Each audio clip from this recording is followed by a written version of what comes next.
Today I'm going to be talking about something called the sensitive periods. In Montessori, there is something called the sensitive periods. And what that means is there is a period of time, that when a child is given the opportunity to learn, when a child is given the right support, they are going to grow.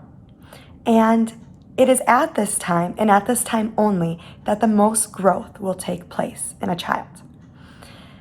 Dr. Maria Montessori referred to the first years of a child's life as the sensitive period. The learning process of a child's life, she said, has a special function and ability to acquire certain skills and knowledge. And this strong desire and ability, she found, only last for the first few years of a child's life. And so what that means is that there's a point in time that a child's mind soaks up all this information, but it stops. And the amount of information a child will be able to take in becomes harder and harder to obtain.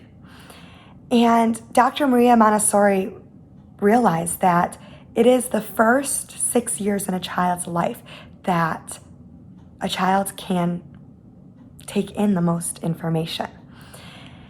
And she also realized that if a child cannot reach these milestones, and if they do not receive a certain amount of external stimulation and opportunity to develop naturally or properly, it could be lost. And so skills and knowledge they can be acquired later in life. A child can still learn things even if they don't learn it in this sensitive period. However, Dr. Maria Montessori discovered that if it is not learned or introduced in the first 6 years of a child's life, it's going to take that child more effort to learn it, and it's going to be with less mastery. So what that means is that there's certain things in life that if a child does not learn in the first 6 years in their life, they may not ever master it. They may never be as good as other kids who have learned it. And so she found that there's a sensitive period that is so important in a child's life that she described it that it's the first 6 years of a child's life are more important than the university years. Because, she said, these first 6 years, the children are able to retain information and development skills needed for life. And what it does is it creates a foundation that the rest of their life is built upon. And so, university, you don't go to college later on in life. But in the first 6 years of life, these skills you're going to take with you all the way up. And so these sensitive periods are broken down into order, language, movement, refinement of the senses, weaning, numbers, and manners and courtesies. And so the sensitive period for order takes place at age 18 months to 2 years of age. Now, it's very common at this age if you have cabinets open, you'll see your child come and shut all the cabinets because they're saying, it's not in order, it's not how it should be. Or I've even seen in our toddler room, we have a caterpillar color work, and there's a strip of every color. And the children are able to put the color objects on the right color. And there was one time a child put a object on a color, but it was slightly off of that color heading into the next. And the child had to go back and fix it and put it into order. So during the age of 18 months to 2 years, children start to realize things have a place and that there are certain places things go. And it is at this time that it needs to be taught to a child that this is where things go, this is how things should be. And if it is not learned at this age, it's going to be a little bit harder for them to understand this and grasp this later on. The next one is the period of language. So language the sensitive period for language is birth to 6 years. So we have 6 years to teach a child what they need to know. That's why children that learn languages at a younger age are able to take in more than one at a faster rate than when we try and learn another language, because it's in the sensitive period. Their mind is able to grasp it. Their mind is able to understand it at a faster rate. The period for movement goes from birth to 4 years of age. And this includes walking. This includes crawling. This includes moving your fingers. This even includes doing different things with your body and being able to skip. And if a child is always carried, they're not going to be able to be given that freedom to learn how to walk. So they're going to be behind their other friends. And so birth to 4 is when we need kids to learn how to kick. We need kids to learn how to catch.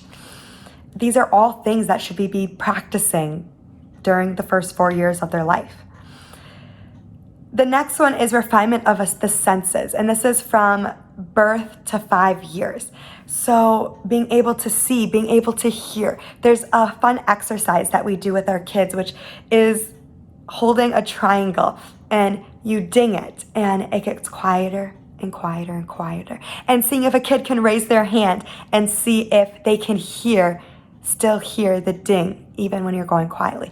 Or even, it's called the whisper game, and being able to say a child's name as quietly as we can. And that's when they are dismissed to go find a work to do, and being able to use their senses to hear. Being able to use their eyes to see things that maybe are out of place, or things that we've moved and we want to see if they've noticed. Being able to smell different scents from our senses that we have in our classroom, and we hold up different spice containers and see if they can figure out which one is which. The next one is period of numbers, which is 4 to 5.5. A child needs to learn their numbers. And it is at this time that they're going to realize quantities. They're going to realize value. And then there's also a sensitive period for manners and courtesies. Between 2 to 6, a child should learn please and thank you.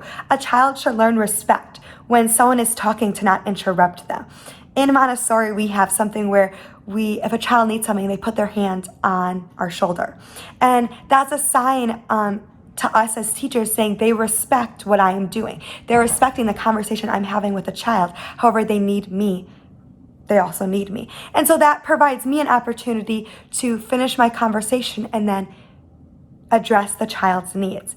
And so during 2 to 6, manners should be incorporated. And if a child never learns any manners between 2 to 6, they're going to grow up not being well-mannered, because the sensitive period for the manners is now. And Dr. Maria Montessori said, if it is not taught in this time, if a child misses out on order, language, movement, the senses, numbers, and manners and courtesies during the first 6 years of their life, it's going to take them longer, and they may not achieve as much mastery later on if they do not learn it at this time. So what is our job as parents? What is our job as teachers? Our job is to help our children, help our students meet these milestones. If you look up, what is my child supposed to be able to do at this age? You're going to get a whole list of things.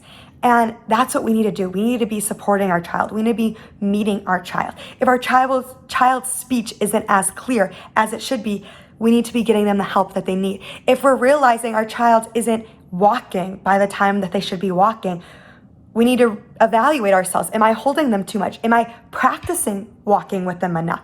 Am I giving them opportunities to walk, or is this something I need them to go get help in? If my child should be able to write by the time they're 4, am I having my child use a pencil at all at home? Have I let my child color? We need to be looking at things that we're doing that maybe we're preventing them from learning during the sensitive period. And we need to give them the opportunity to do what they want to do, children want to learn, and they have this ability and this drive within them to conquer and master so many tasks. Dr. Maria Montessori even said that what a child accomplishes in the first 6 years of their life would take us adults 66 years to accomplish. And that just shows how much goes on in a sensitive period and how incredible and how complex their mind is and its ability to take in and learn all these things. So let's give our children the opportunity. Let's give them the support they need to meet these milestones that will lay the foundation for the rest of their life.